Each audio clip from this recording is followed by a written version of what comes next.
Also for you, you had the host. No.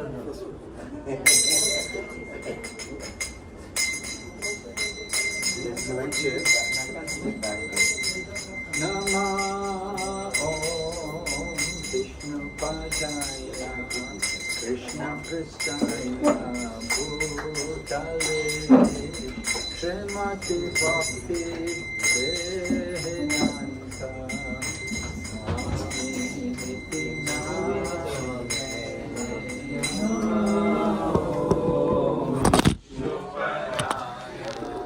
Krishna Pristaya Bhutale Srimati Bhakti Vedanta Swami Niti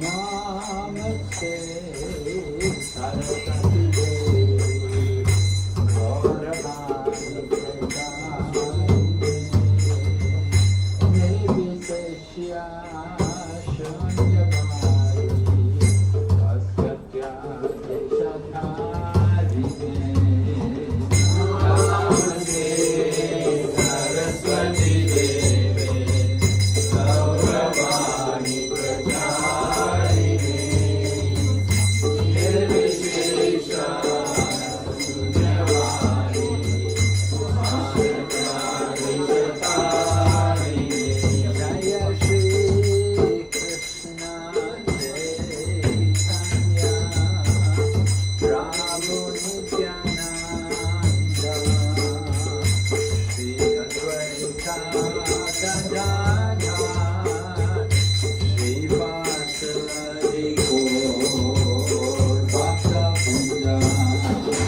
Jaya Shri Krishna Chaitanya Prabhu Nityananda Shri Advaita Gadadhara Shri Vasari Gaur Bhakta-vrinda Jaya Shri Krishna Chaitanya Prabhu Nityananda Shri Advaita Gadadhara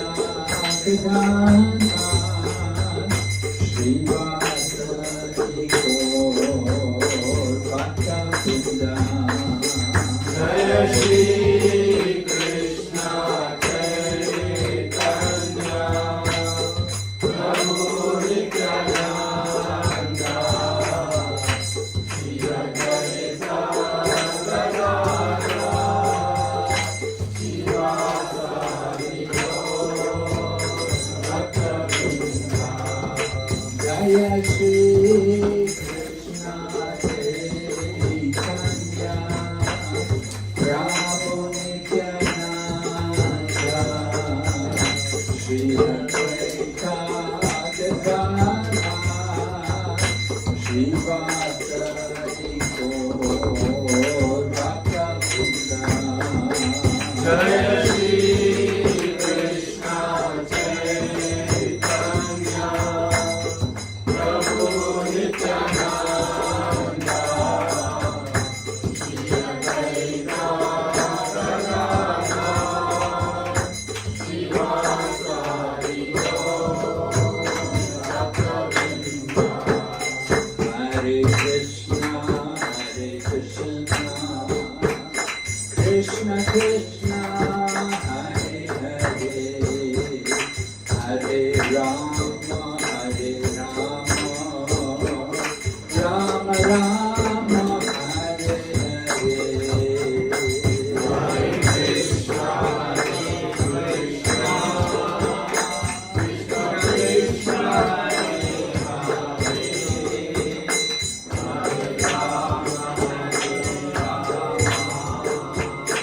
Rama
Om Namo Bhagavate Vasudevaya.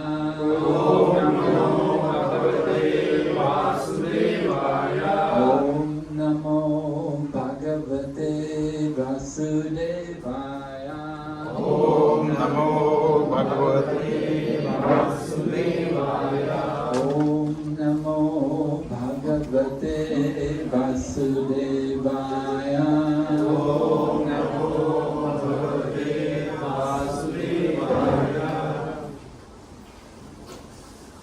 So we've had a very auspicious week.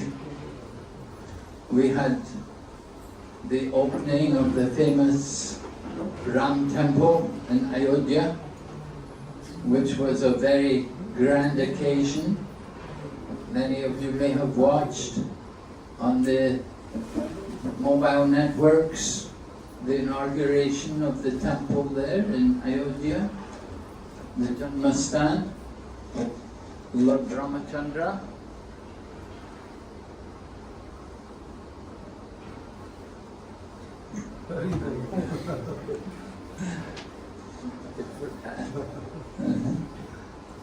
And then, just a few days ago, we had Thai Pusam, which is an annual event here in Singapore and Malaysia, celebrated by the devotees of Lord Murugan.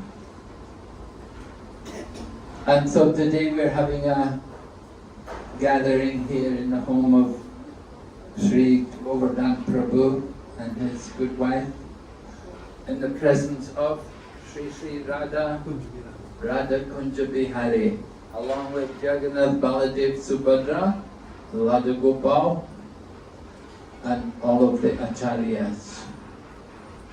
So we want to speak something to you about the importance of the chanting of the holy name.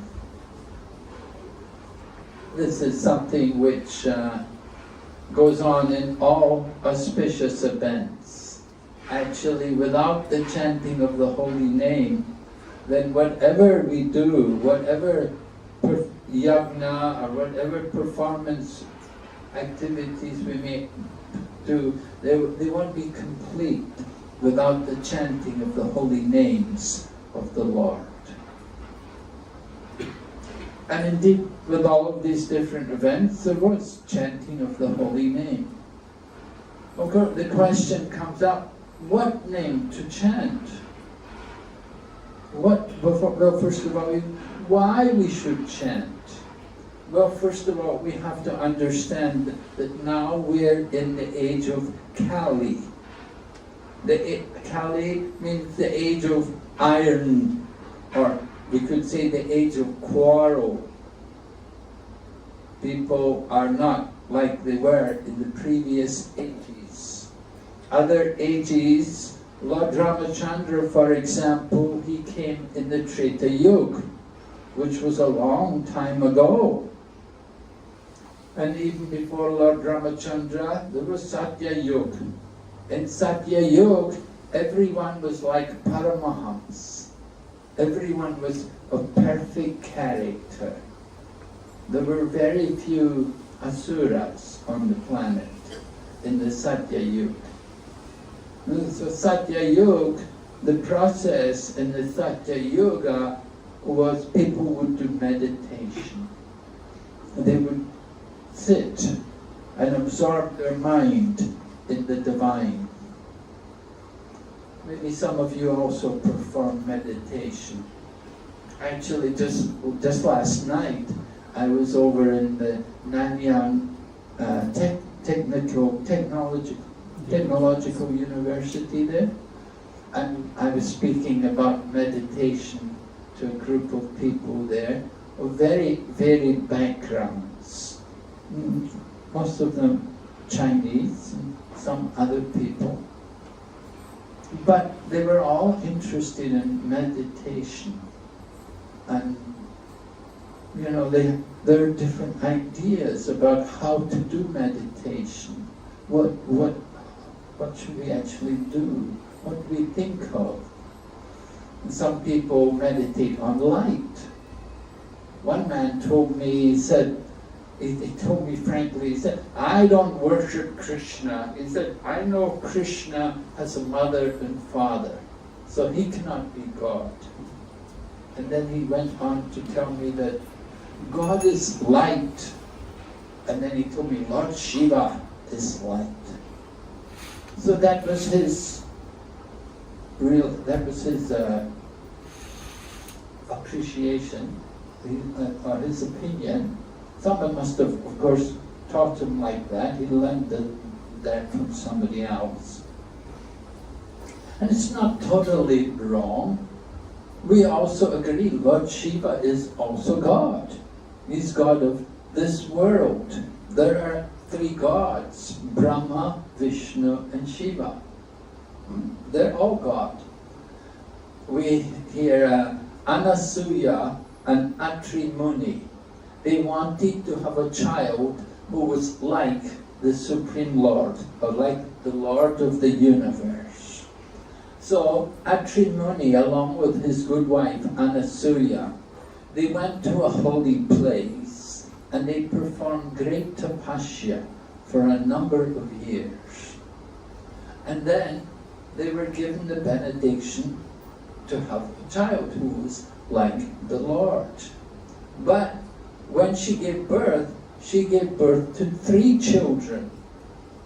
So the couple were a bit surprised, and they asked them, which one of you is the Lord of the universe? And they said, we are all the Lord of the universe. One was the incarnation of Lord Brahma, one was the incarnation of Shiva, and one was the incarnation of Lord Vishnu. So they came, the incarnation of Shiva was Durvasa, the incarnation of Brahma was Soma, and the incarnation of Vishnu was Dattatreya. And Brahma, Vishnu, and Shiva are all the Lord of the universe.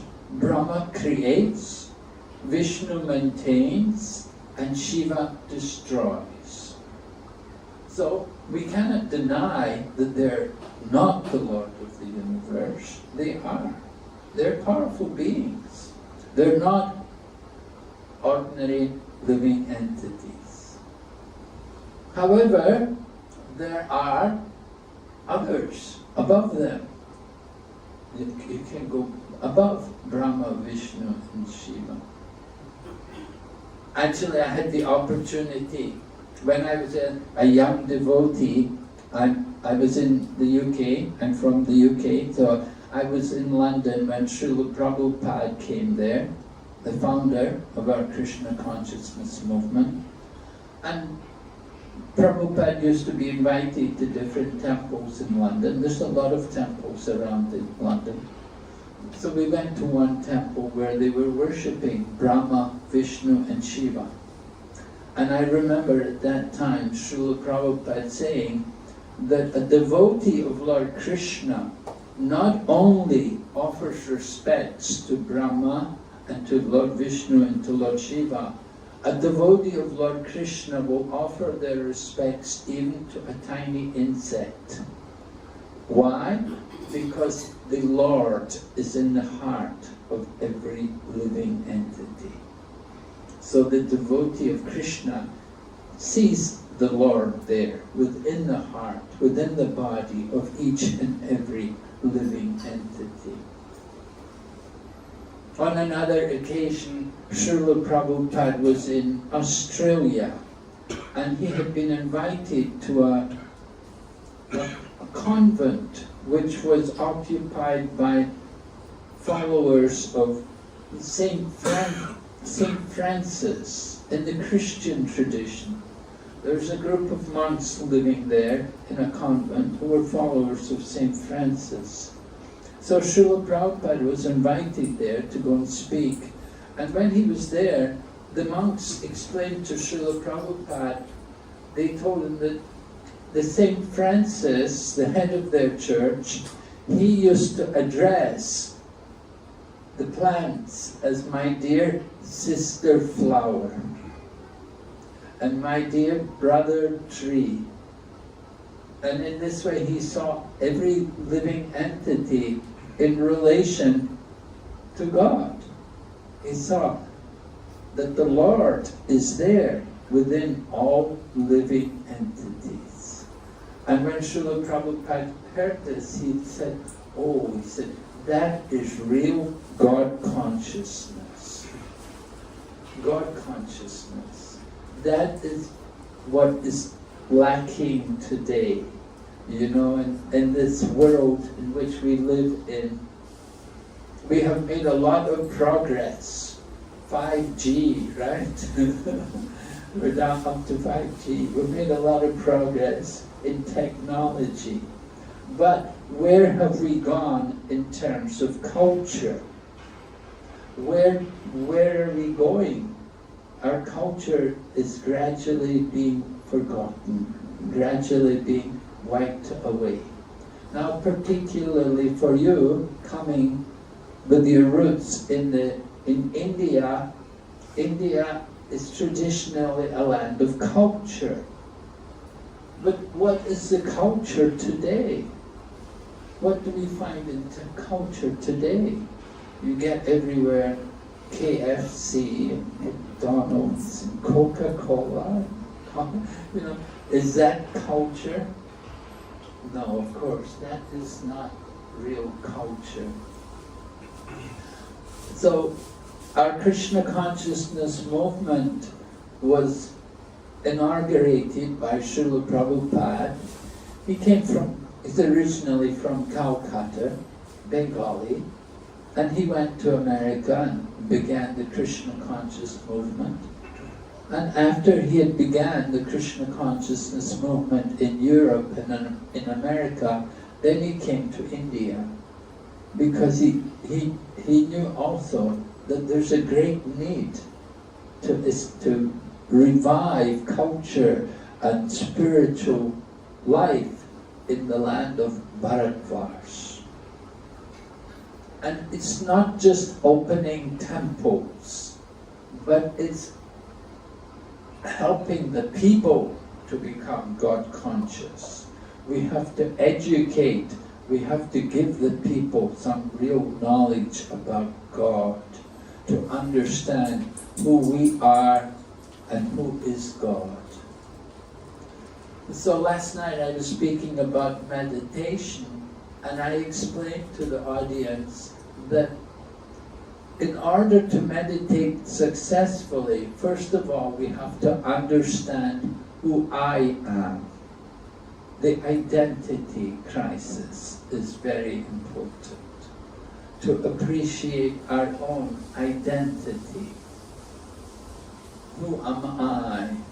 We speak about, sometimes we'll speak about the I-ness.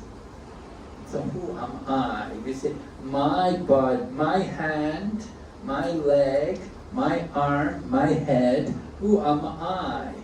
Who am I? Who am I? My body, but who am I? So this has to be understood properly then. And deeply, we have to enter into that kind of consciousness to understand our spirituality.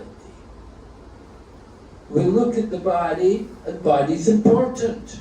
We can't neglect it. We have to take care of it. We see everywhere the Body Shop. It's a British company, right? Everything for the body. And practically every shop is a body shop. You know, all the clothes and everything is all for the hair and for the skin and for the feet. You know, the whole economy is centered around the body. But just simply caring for the body does not perfect our existence. It doesn't make our life joyful. Although we want joy, we're looking for pleasure, we want to be happy in this world. If we just center everything around the body, we will never be satisfied. Real happiness has to go somewhere deeper than just simply the flesh, just simply the skin. We have to go deeper, and we have to go real deep to find out the soul, the real self, the spiritual, our spiritual identity. So in every age there's different processes for self-realization. As I said, in Satya Yuga people would do meditation. But they would because Satya Yuga people lived 1 lakh years. You could have a lifespan of 1 lakh in the Satya Yuga. So we have the example of people like Kardama Muni. Kardama Muni was a great soul, great yogi. He did meditation 10,000 years.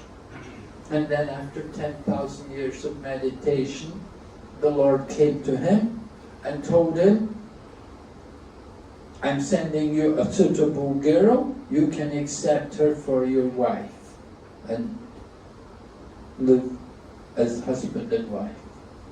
So that was the result of his 10,000 years of meditation.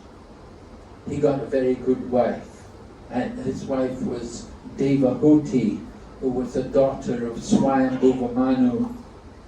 And they went on to have a child who was the incarnation of God, Kapila, Lord Kapila, who taught the Samkhya Yoga system.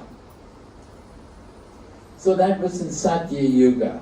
Then Treta Yuga comes, Lord Ramachandra appears in the Treta Yuga. And the process in the Treta Yuga was to do yajna, to perform sacrifice.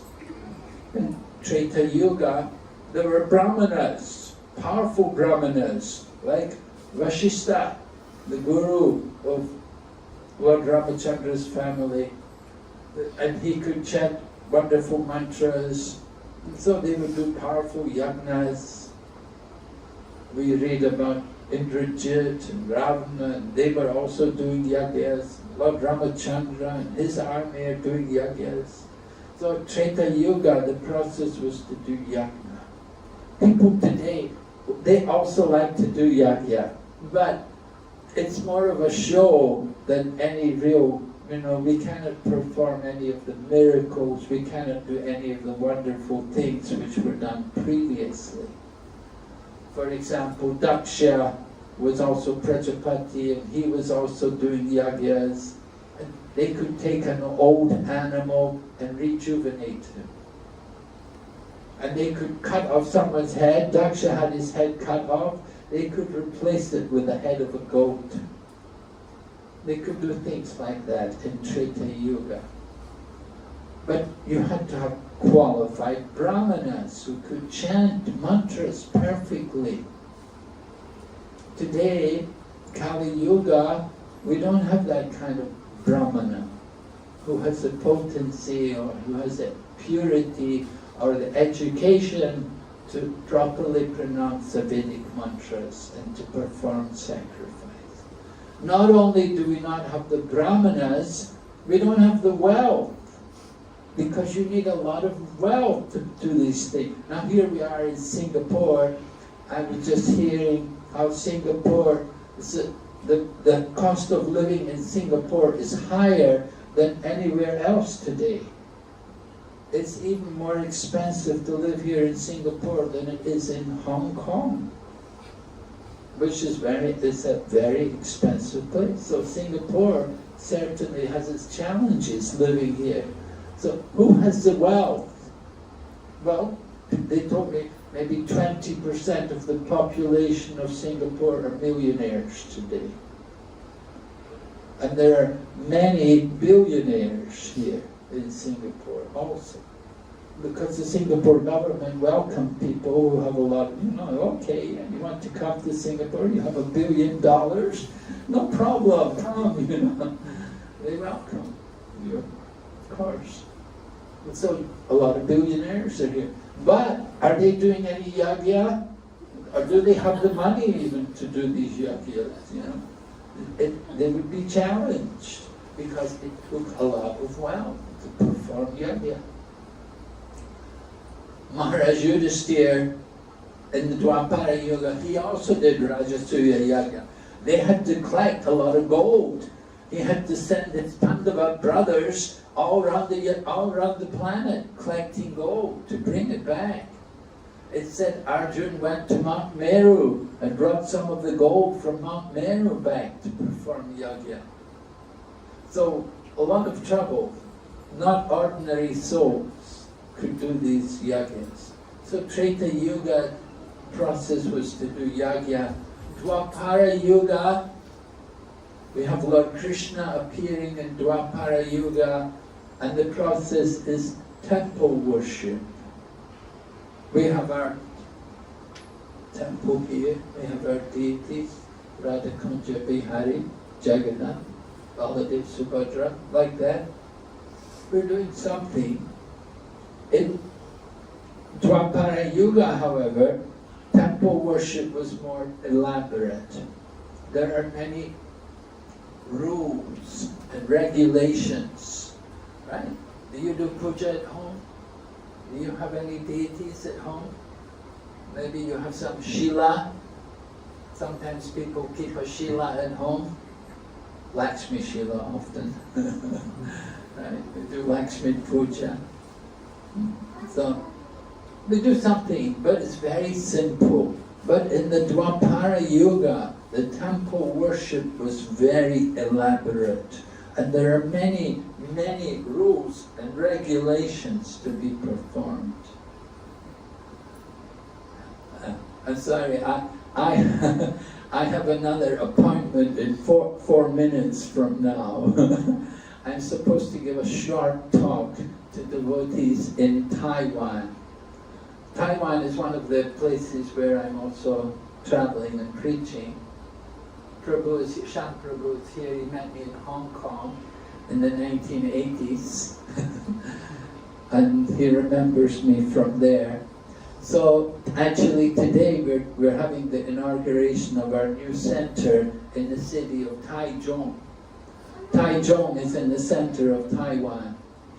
And it's all Chinese devotees there, you see. And we're having the inauguration of the temple there. So they did want me to speak something for a few minutes to them, just to encourage them. So you can just be here, I just have to try to log in.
No, it's just a number. The Zoom.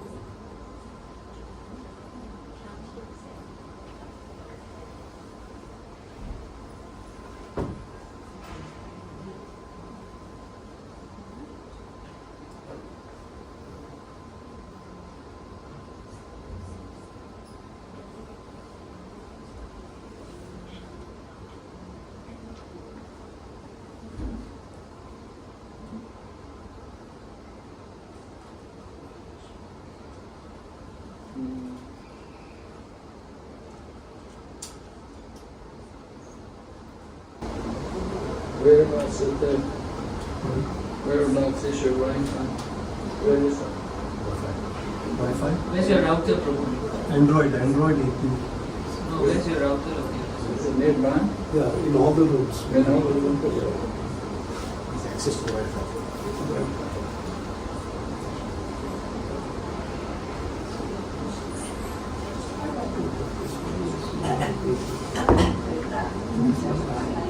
Our centers, opening a new center, Krishna consciousness. You know, for many years we've been visiting Taiwan and spent a lot of time there, distributing books, trying to develop Krishna consciousness. So it doesn't happen immediately. It doesn't all happen overnight. Prabhupada said, he talked to Krishna Maharaj about going into China. He said, don't expect everywhere you go that people will immediately become devotees. But he said, your job is to create the field for the future. He said, you distribute the books and let people read the books, and when they read the books and start to hear about Krishna, and they start to hear the chanting of the Hare Krishna mantra, then gradually, they will think more about it, and one day they will take it seriously. Prabhupada also told us, he said, in the beginning, people will laugh at you.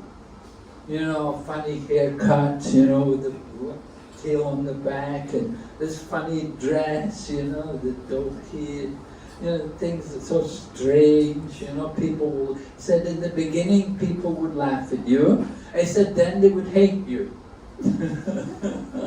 Because, we're talking about things which they're not very much in favor of. We're telling people, don't eat meat, fish and eggs, and don't even take onion and garlic. and you shouldn't drink tea and coffee, and people are going, oh, but what's all this, you know, and people don't like it. And you can't smoke cigarettes anymore. Oh my gosh, you know, what's going on? So he said, second phase is people would hate you, but in third phase is they would join. That later on they would join you at the end. So often in presenting Krishna consciousness, it's a bit like that. That people think it's strange, and then they see that we're very serious and we're preaching something which is a bit different from what they have been thinking in their life. But gradually then they come to accept it, that this is actually how it should be, that this is actually the proper way. So we encourage all of you also to understand that Krishna consciousness is actually the proper way. It's the authorized process for self-realization, to come to know our real self and to understand more of the purpose of life. If we don't follow Krishna consciousness, if we don't follow the path of coming to know our real self, then we simply identify ourselves with the flesh, with the body. And the body's temporary. The body's going to be finished in course of time. So it's very depressing to think that, oh, I'm going to die one day and everything will be finished. There's no hope there. There's nothing to look forward to. But if you have a spiritual vision, you think more about the higher purpose of life, about where you can go on to from here.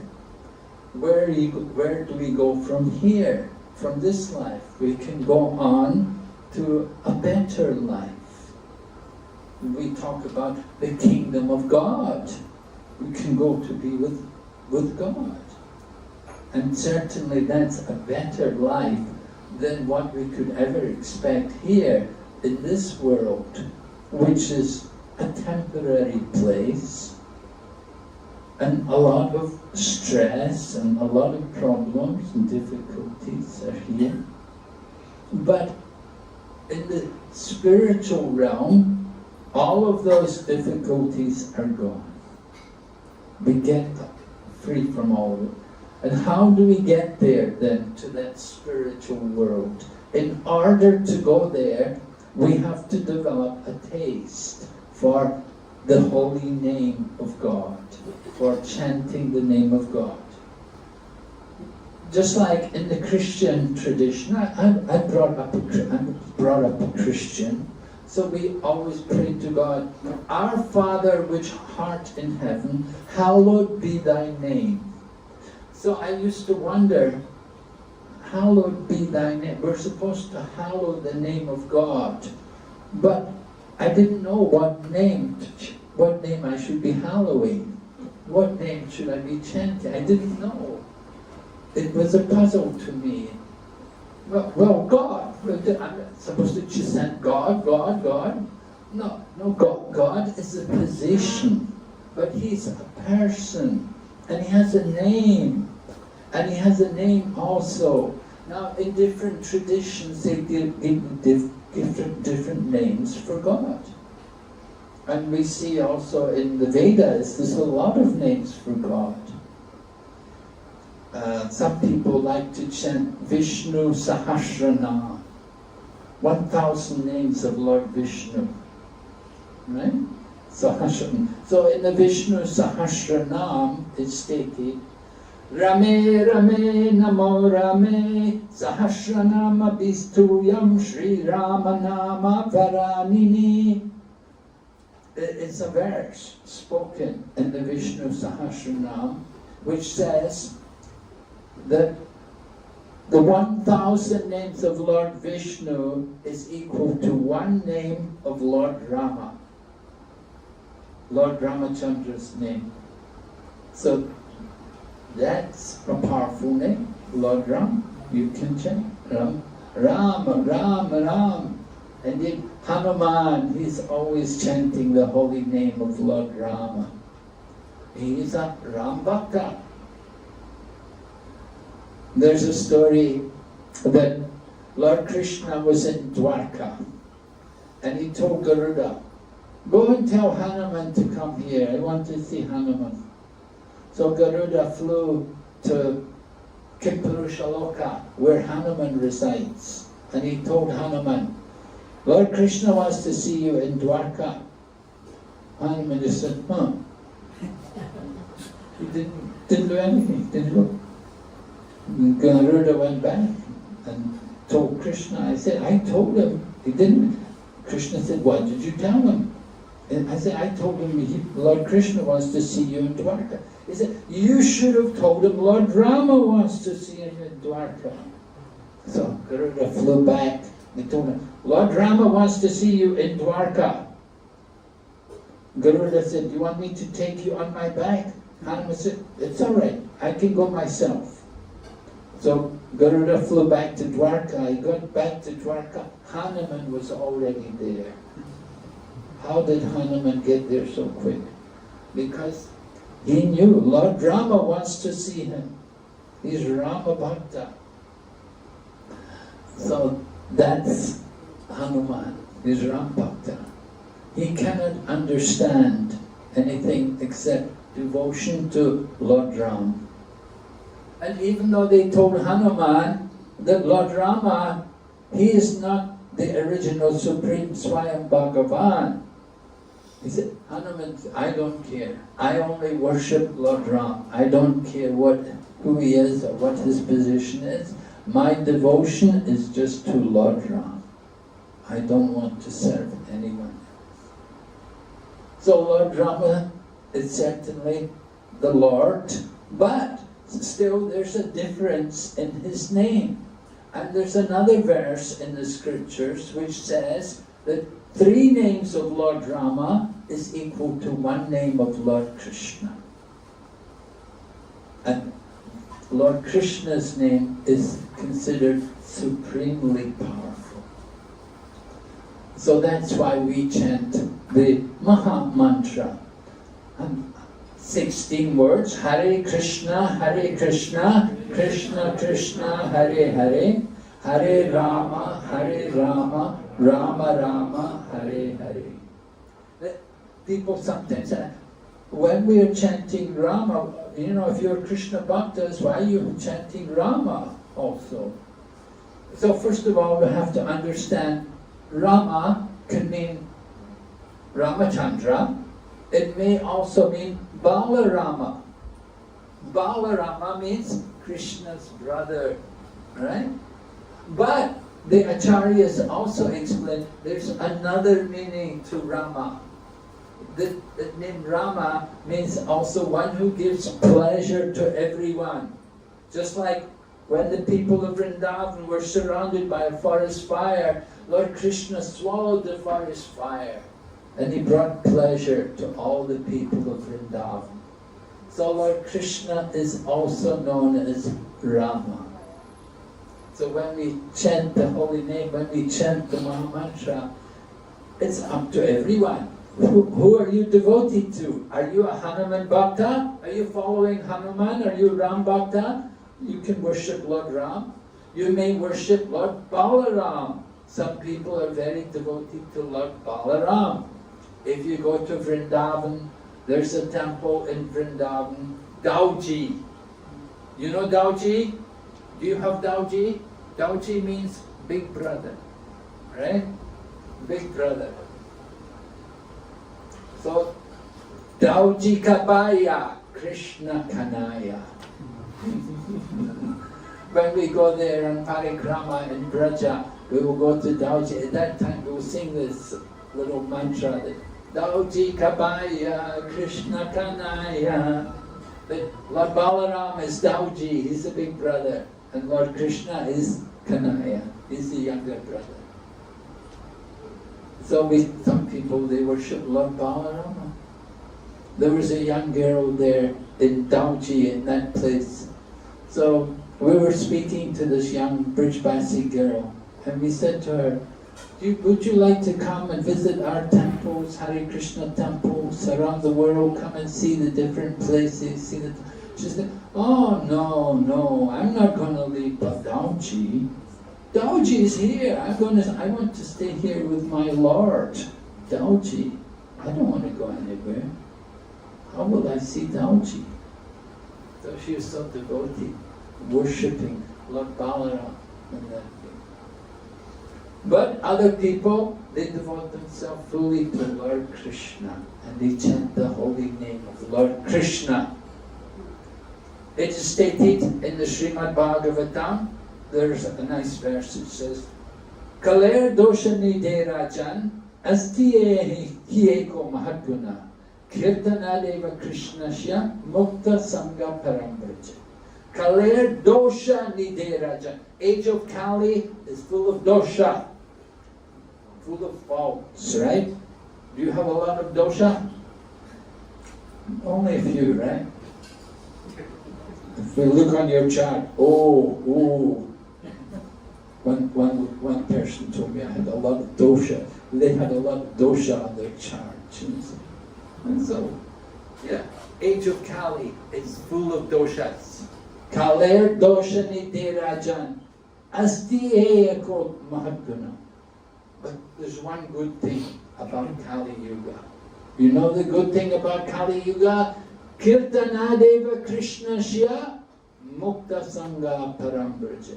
Simply by kirtan, you can get all perfection. You can cross over the ocean of material existence just by the chanting of the holy names of the Lord. Very powerful, very important. So we encourage all of you, chant the holy name in your homes. You can do kirtan. You don't need to go to temple. You can do it in your own home. And you can do it any day, every day. This is the power of this Kali Yuga. In the Kali Yuga, there's no other way. Dwapara Yuga was temple worship. Kali Yuga, simply only the chanting of the holy name. No other way. Harinam, Harinam, Harinam eva kevalam. Kaloa nasteva, nasteva, nasteva, gatir anas. Orkoi rastane.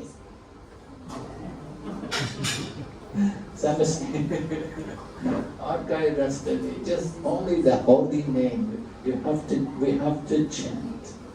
So people say, oh, I'm so busy, I have no time. No, whatever you're doing, wherever you are, you can chant. You can take the holy name, you can chant.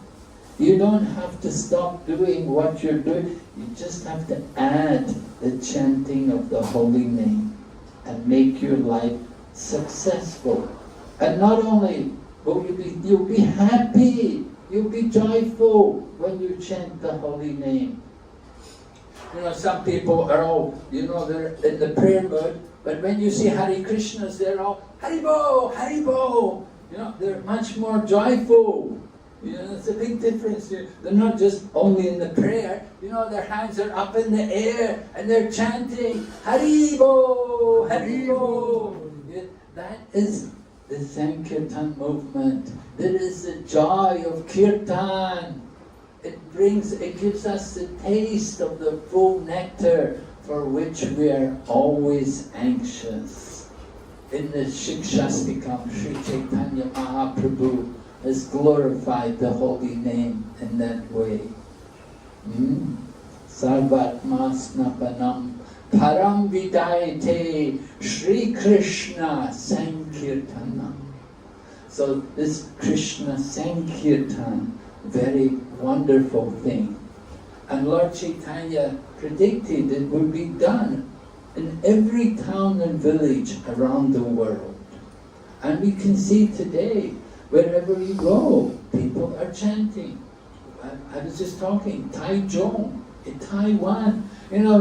50 years ago in Taiwan, it's a Buddhist country, totally Buddhist. You know, if you go there, everybody will say, Omitofo. They'll just say like that, Omitofo. And you know, they'll call you Sifu and everything. Sifu means like master, guru. Yeah. But today, you know, we're having a temple there in Taichung, and there's all Chinese people are there, and they're chanting, and their chanting is beautiful. And they've become so expert. They chant so nicely. They play the instruments. They could play the mridanga and the kartals. Young men, young women, they're taking to Krishna consciousness. So we see this going on around the world. So certainly here in Singapore, we want to encourage all of you that you have the birth. You have the birth, right? Bharata Bhumi Te Haila Manushya Janmaja. Oh, very rare birth, born in Bharatvarsh. So fortunate. Janma Sartaka Karikara Paraupaka. Chaitanya Mahaprabhu said, now you have that good birth, you must also think about others, to give to others, to give that message of Krishna to others. That is very important. Don't be selfish, don't just keep it for ourselves, but distribute. And the more you give, the more you get. If you just keep it, just like I remember when I first went to India, water was kept in clay pots, earthen pots. Because stored in earthen pots, the water will be cool. You don't need refrigerators, you just keep things in the clay pots. And the water, but the water also, although the water's cool, it's evaporating.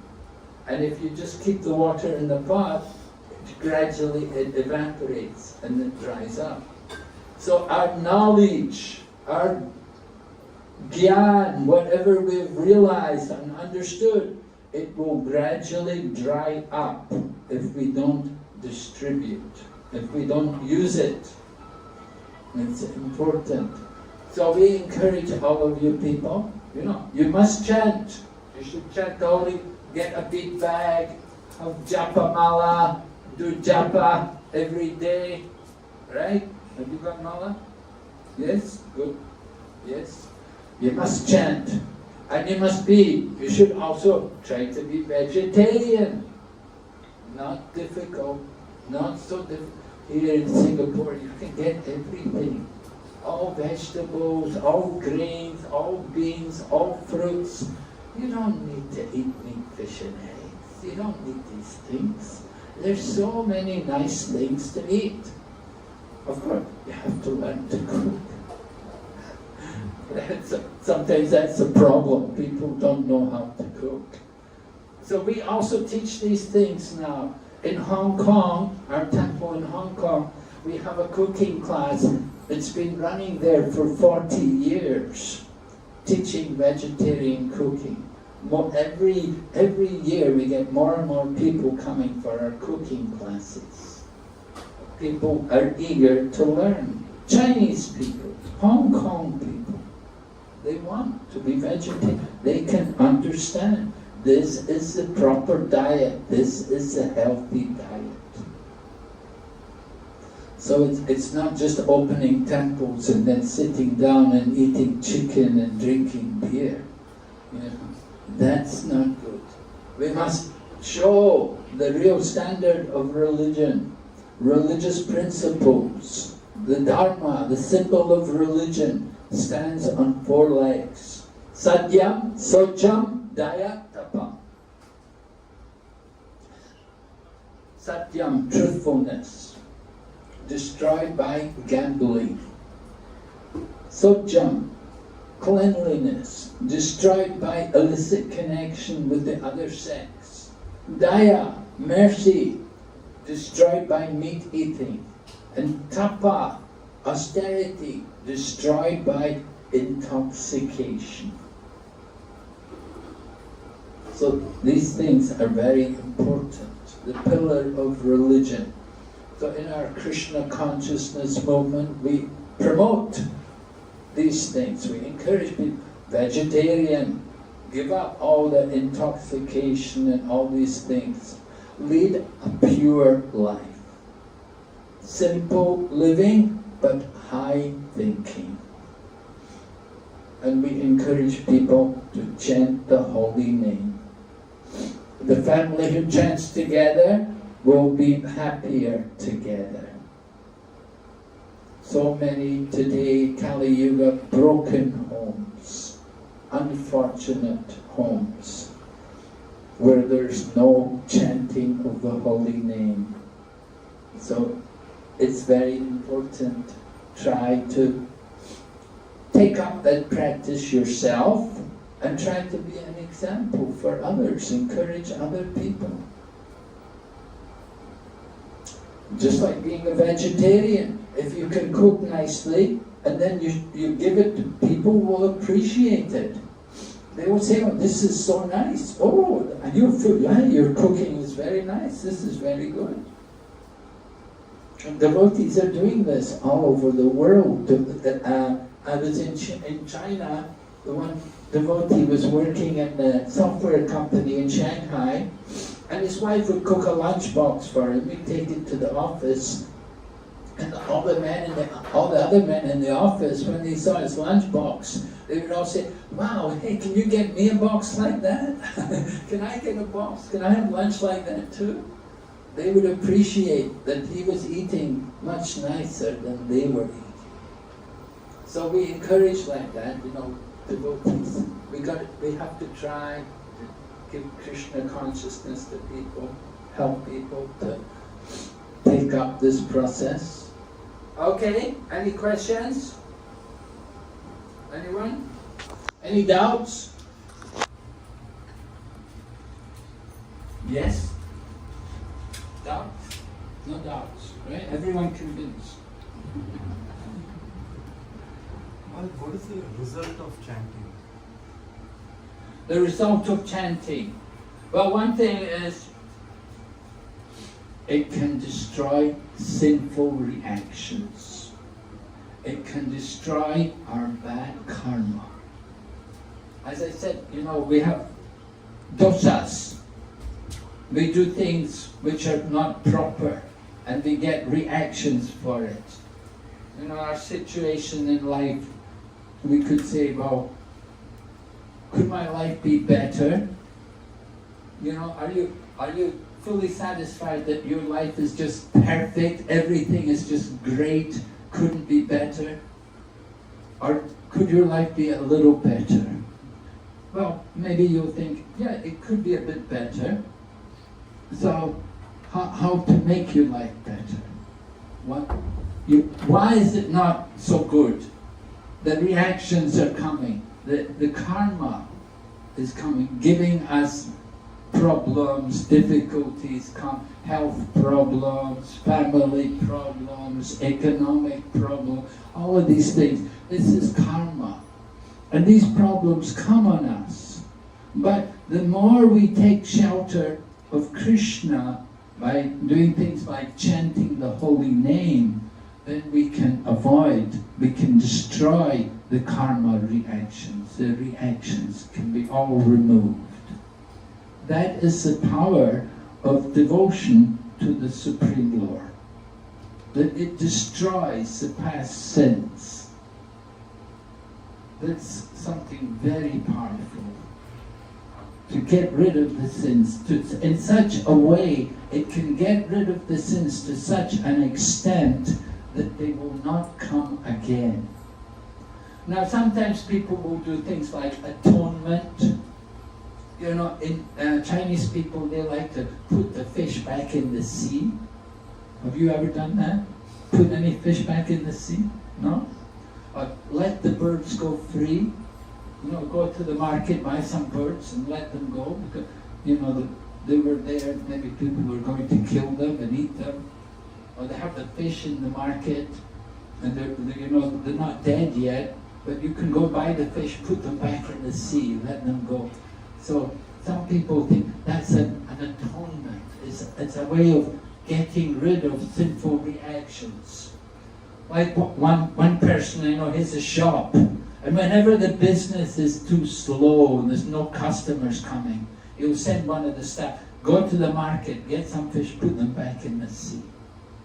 And his thinking is that by doing some punya, will bring more business, you see, bring more customers. That's his thinking. So, for some time it may work, but a more effective approach is to simply chant the holy name. You chant the holy name, and that can remove all the past sinful reactions. You take shelter of the holy name. Do kirtan. I was young. Age of Kali full of faults. Simply by chanting can cross over the whole ocean of material existence. So that's one benefit of it. Chanting cleanses the heart. Now our heart is covered by what we would refer to as anarthas. Artha is what we want, economic development, you know, the wealth. Anartha are the things we don't want. And we can remove the anarthas by chanting. Anarthas are things like Kam, Krodh, Love, Moha, Matsarya, lust, anger, greed, illusion, madness, envy, these kind of things. You know, they're not very nice things. We can remove them by good chanting of the holy name. But chanting is something you have to practice. It's not just one time. You have to do it regularly. Just like if you're going to go to the gym, you don't just go once and think you can, you know, you have to go regularly. You know, you do the jogging, do all the exercise, whatever. It takes practice, it takes time. So similarly, also chanting the holy name. Taking medicine, you don't just take one time and it's all cured, my disease. You have to take the medicine regularly and get back to health. So chanting is also like that. You have to do it regularly. You have to chant. Make it a regular program. And if you do it, when I say regular, I mean daily. Every day. Oh, every day. But it becomes pleasurable after some time. We start to take pleasure in the chanting. Just like if you get jaundice. I went to India and I was in Delhi and I came to India, I came from the West, so you know, the West is Europe, England, pretty cold, and come to India in May, June, very hot, you know, very hot, and I got jaundice, so I didn't know how to treat the jaundice. Doctor said, yeah, there's no medicine, we don't have any medicine, you just have to rest. But another man told me, he said, you should drink sugarcane juice. He said, the sugarcane juice will be, he said, because your liver is not functioning properly. But if you drink sugarcane juice, then it will help the liver to come back to health and you'll get over the jaundice. So, you know, I thought sugarcane juice, nice, you know, that's a nice medicine. I thought I was in for a good time, you know. So I got some sugarcane juice, but then I drank it, you know, it was horrible. I thought, what kind of sugarcane juice is this? No, they said, no, this is good juice. But problem is, because of your liver, you cannot taste the sweetness of the sugarcane.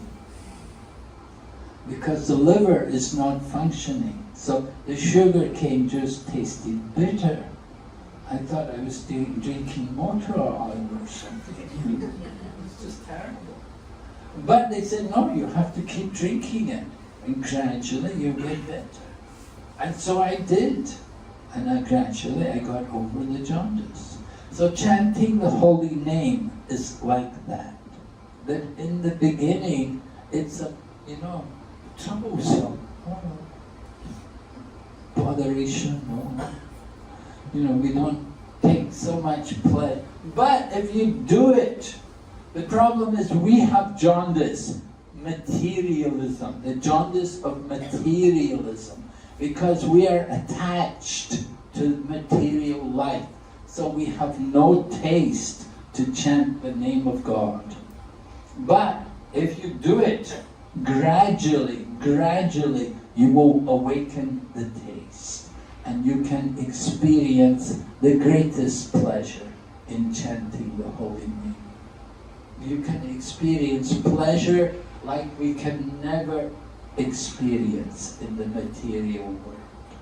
The greatest joy, the greatest happiness is there in the holy name. We have to awaken it. We have to uncover the heart, remove the dirt from the heart, and then we can taste the real pleasure of the chanting.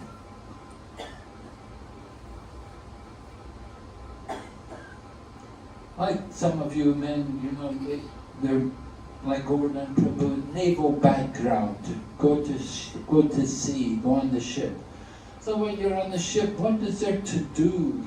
That a lot of time, this time you can chant the holy name, right? You can do a lot of chanting there in that situation. When you go to sea, in the middle of the ocean, you're just depending on God, chant the holy name.